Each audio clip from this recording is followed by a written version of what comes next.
I think people should listen to the Zip Code Plays who want to hear great stories that really explore every facet of living in Los Angeles, which is one of, in the 4 years I've lived in Los Angeles, I've really come to appreciate just its incredible complexity and strangeness. It's a very strange town. And it's got such a rich history. So many different people have passed through here. So many different types of communities are rubbing up against each other in Los Angeles. So it's this real stew. And I think sometimes the best way to know a place is to explore the fiction about it. And the Zip Code Plays are a group of plays by contemporary writers really trying to get their hands and minds around one particular part of LA. And so it's just a really great exploration of the city and its people and its drama. Hi, I'm Daniel Hirsch. I'm a playwright and screenwriter who wrote for the 3rd season of Antaeus Theater's Zip Code plays. And if you want to hear more about the Zip Code Plays, listen to this interview. I heard about the Zip Code Plays, the first season of them, and I gobbled up season 1, and yeah, again, was just so I love the format. I used to do a little bit of radio in college. I've always kind of been a fan of radio dramas. And I'm also someone who loves learning about different neighborhoods in a city, loves learning history. So it felt like such a great format to illuminate different parts of LA, sort of unheard stories of LA and different histories. And also a fun format to work in. I hadn't really written a play strictly for audio. So yeah, I was really, really excited about the prospect of collaborating on this and working on my own script. Yeah, I knew right away as soon as I heard that they were doing this, that this was something I wanted to participate in and come up with an idea for. So I actually recently moved to this zip code. I'm not technically in the neighborhood that gets called Frogtown, but I'm right across the street basically. And it's such a fascinating neighborhood. There's something so LA about it. There's something very strange about it. It's this very geographically isolated neighborhood. Basically the 5 freeway is one border and the LA River is the other. So it's just this little sliver of land between Silver Lake and sort of Glassell Park, Glendale, Atwater Village. And it's very geographically isolated. And it's also a neighborhood experiencing massive gentrification right now. It's historically been an overlooked neighborhood. But much is happening and changing there, including these big ecological changes. So that section of the LA River, there's been all these efforts to revitalize it, regreen it. There's plans for big parks a la the High Line in New York, in Frogtown, which I'm kind of lost track where they are in the development. And I think the pandemic probably threw things off. But yeah, so it's a neighborhood that's experiencing massive change that is both sort of sociological and ecological. There's really an effort to deal with the river in a new way. And so I've been really fascinated with this neighborhood since I heard about it when I first moved to LA. So I knew I wanted to do this zip code when there was a call for proposals from Antaeus. And then I just Googled, I just hit Wikipedia, read through old LA Times articles to sort of find an interesting nugget about Frogtown's history, to try to really figure out what my in was. And I came across this article, I think it was from KCET, about where the name Frogtown came from. And the name Frogtown truly did come because every year there would be a seasonal infestation of these little frogs or toads. People aren't quite sure what they were.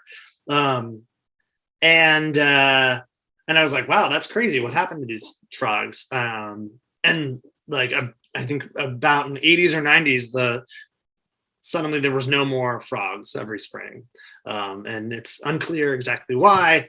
And I just thought that was so interesting. That was like a perfect little nugget of neighborhood history to dive into and explore. And thinking about the massive sociological changes and ecological changes happening in the neighborhood, and thinking about this history of Frogtown, where it came from, the development of the neighborhood, those like things all merged together, and landed on this play about new homeowners. My zip code play, Frogtown 90039, Anaxyrus Boreas, is about two new homeowners who move to Frogtown, only to discover shortly after moving that they are experiencing a massive biblical scale infestation of tiny little amphibians, these frogs, inhabiting their new home. So we kind of watched this couple, Issa and Hannah. So we watched this couple, Issa and Hannah, navigate this bizarre ecological occurrence while at the same time navigating a kind of challenging relationship with a longtime neighbor, or he's their new neighbor, but he's a longtime resident named Bernard. And it's kind of a comedy of manners between this new couple and this new neighbor, and then also a sort of surreal, overwhelming plague of frogs. So I had a great crew of collaborators working on my play about Frogtown. So the actors were Rebekah, Tripp, Carolyn, Ratteray, and Alex Alpharaoh, who are Antaeus actors. And I think they just brought so much to the roles. We had a really short rehearsal time, but they just dove in and inhabited these characters and made really great choices.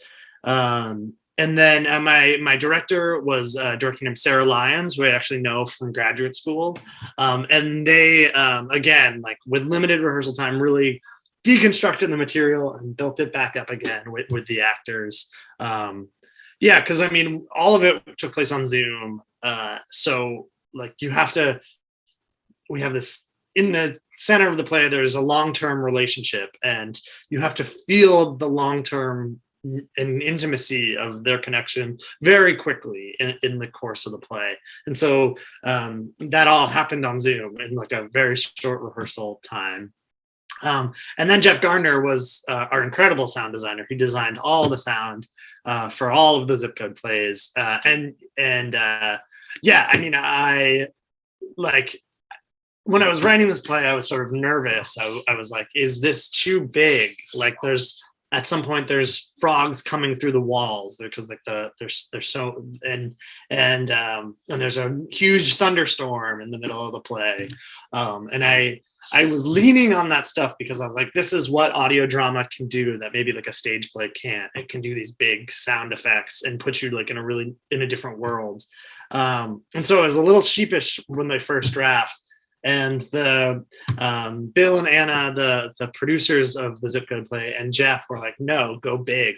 Like we want this. We like this play because it's leaning into sound and doing something big with it. And Jeff was totally up for the challenge of designing a gigantic swarm of frogs in this little bungalow in Frogtown. So I think there's a lot of things that are really different about writing just for audio versus writing for stage. But I will say the core element of like knowing who your characters are and knowing what the story is shared universally throughout all types of dramatic writing. So in some ways it was really, I was working with a set of constraints. I was like, okay, 3 characters in somewhere in LA, like, and that is very similar to writing for a stage. Like you're like, okay, I have a cast of 4 and like limited sets. Like, what can I write?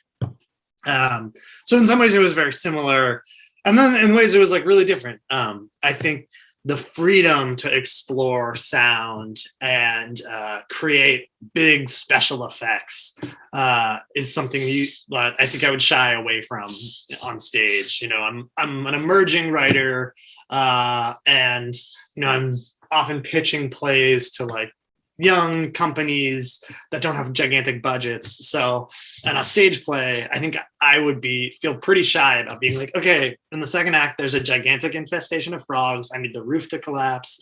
And I need it to be like flooded with like swamp water. I would never write that, or like I would be very careful about including that in a stage, because I think at this point in my career, I want plays to look producible. I want a theater company to be like, oh, this is within our ability. But with sound, I could go kind of ham. I could go big with it, because Jeff Gardner, our incredible sound designer, has a whole library of sound effects that he could layer in. He could amplify. He could make strange. So that was really fun to get the chance to like have special effects in my work. And yeah, and then I mean, I think, and then there's like little things that are I didn't think about when I first started writing, that I learned about as I was going along and when I was getting feedback from Jeff. And that's just like placing people is like a thing you have to think about when you're writing an audio drama. So like if I had a scene where these two characters in a room, like I, as the writer, sort of had to figure out like how far away they were, and when they came together and when they like were apart, just because like it impacts the quality of the actor's voice. You know, if they're entering a room, they have to lean back from the camera and then push in. So like just getting like a little granular about like space and location was definitely different as a playwright who's just like, they enter, they're on stage, like you'll figure out where they are in the room eventually. But as I was writing it, like really figuring out entrances and exits were a thing I had to think through.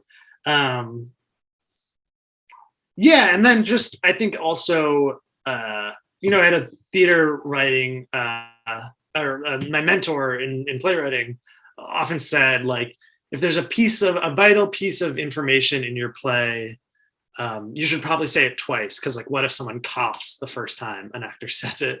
And I think in the world of audio dramas, it's almost 3 times, just because you only have your ears to hear information. There's nothing visual to like undergird it. So you really, and there's no way to catch up sometimes when you're listening to an audio drama. So I think just being really clear about relationships, about stakes, about story points. So the person who's on their Peloton listening or walking their dog or doing laundry won't get left behind in the story. I hope that the audience who listens to my zip code play walks away from it really thinking about, these big forces changing LA, and that's climate change, ecological change, and gentrification. And the play asks a lot of questions about what it means to enter a neighborhood as a newcomer. And not just a neighborhood, but like on a larger scale, like an ecology. What is your responsibility to the place that you come to as a new arrival? What do you owe the natural worlds? What do you owe the original inhabitants? And then it sort of also asks, like, what does it even mean to be an original inhabitant? Because I think the real original inhabitants is the earth. And so the play asks a lot of questions, ethical questions, and sort of, about that kind of responsibility. So I hope audiences leave the play thinking about that, thinking about their own role in whatever ecologies they're a part of. When I listen to the Zip Code plays, I really look forward to getting to know a new slice of Los Angeles, getting a glimpse into a piece of history. And then, of course, like I look forward to just these rich, fully embodied performances. I think all of the cast do such a good job inhabiting these roles that are just voice. And so I look forward to spending time with like fully embodied characters that are just voices. And yeah, and just like I love the use of sound, and I love hearing how Jeff and the whole creative team makes a world that feels like totally immersive and grounded in reality, even though it's all sound effects. Companies like Antaeus is so important because they're hubs of community. And when you have a theater in a downtown Glendale, people are going to go to it, and then they're also going to go out to dinner, and then they're also going to congregate in your public spaces. And without that, you have a void, and you have like, there's not places for us to get away from Zoom, get away from our homes. And I think in the last 2 years, we're like in a mental health crisis because people are trapped at home. And I think we've seen how vital it is to congregate, to commune with others. And spaces like Antaeus that represent a wealth of voices can be that communal watering hole, that place where people congregate. So I think supporting theater, supporting local theater is so vital for community health. My name is Daniel Hirsch, and I'm a playwright with Antaeus Theater. And I encourage anyone who hasn't done so already to listen to season 3 of the Zip Code plays. See you at the theater.